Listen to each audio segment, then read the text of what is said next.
बुद्ध और किसान।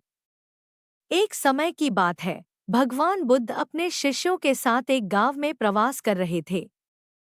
गांव के लोग बुद्ध के आगमन से बहुत प्रसन्न थे और उनसे ज्ञान प्राप्त करने की आकांक्षा रखते थे। बुद्ध ने एक विशाल पीपल के वृक्ष के नीचे बैठकर अपना प्रवचन शुरू किया।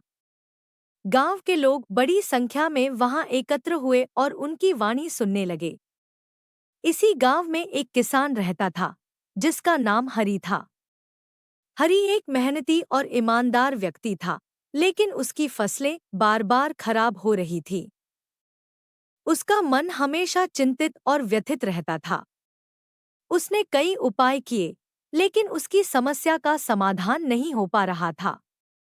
उसने सुना कि बुद्ध गांव में आए हैं, तो उसने सोचा कि शायद बुद्ध ही उसकी समस्या का समाधान कर सकते हैं। हरि बुद्ध के पास पहुंचा और विनम्रता से प्रणाम किया।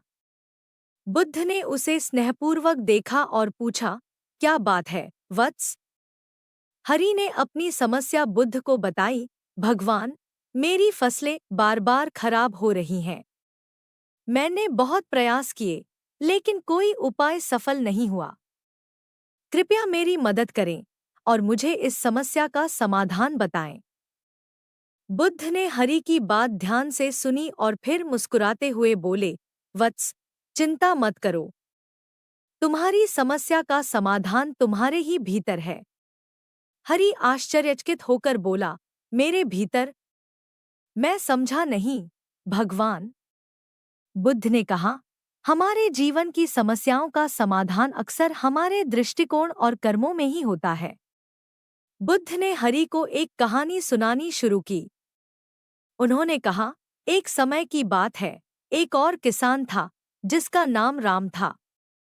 राम भी तुम्हारी तरह मेहनती और ईमानदार था, लेकिन उसकी फसलें भी बार बार खराब हो रही थी। राम ने भी कई उपाय किए, लेकिन कोई भी उपाय सफल नहीं हुआ।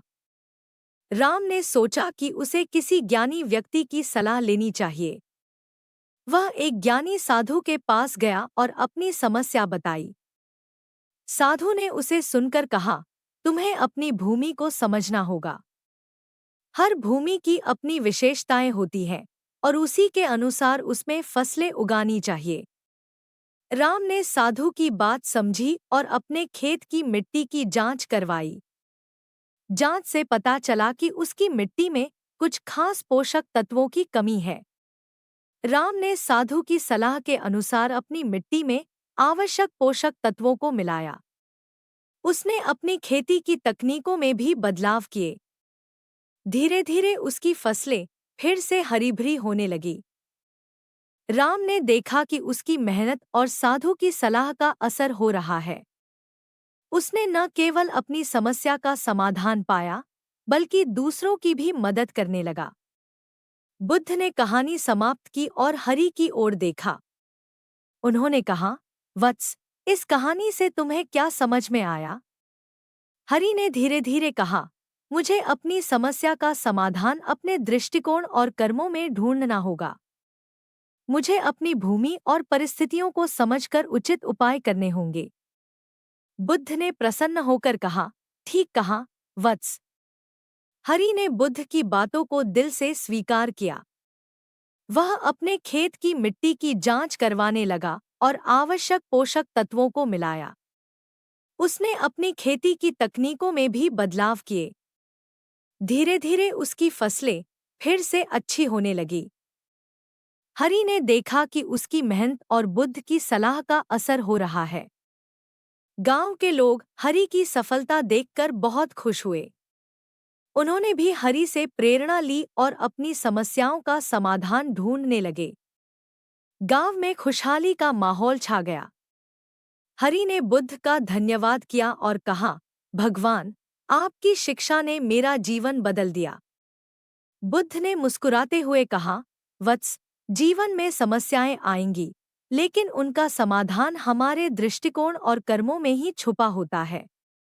अगर हम सही दृष्टिकोण और सही कर्मों का पालन करें, तो कोई भी समस्या बड़ी नहीं रहती। हरि ने बुद्ध की बातों को जीवन का सूत्र बना लिया और गांव में सभी को इस शिक्षा का महत्व समझाया। हरि का जीवन बदल गया और वह गांव में एक सम्मानित व्यक्ति बन गया।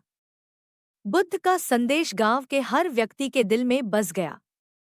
गांव वालों ने अपने जीवन में बुद्ध की शिक्षा को अपनाया और खुशहाल जीवन जीने लगे। इस कहानी का संदेश हर किसी के लिए प्रेरणादायक है, जो जीवन में समस्याओं का सामना करते हुए सही दृष्टिकोण और कर्म अपनाना चाहता है। अगर आपको ये वीडियो पसंद आई हो तो हमारे चैनल को लाइक और सब्सक्राइब जरूर करें। और हाँ, बेल आइकन को दबाना न भूलें ताकि आप हमारी अगली वीडियो मिस न करें। धन्यवाद। मिलते हैं अगली वीडियो में। तब तक के लिए अपना ख्याल रखें और हमेशा प्रेरित रहें।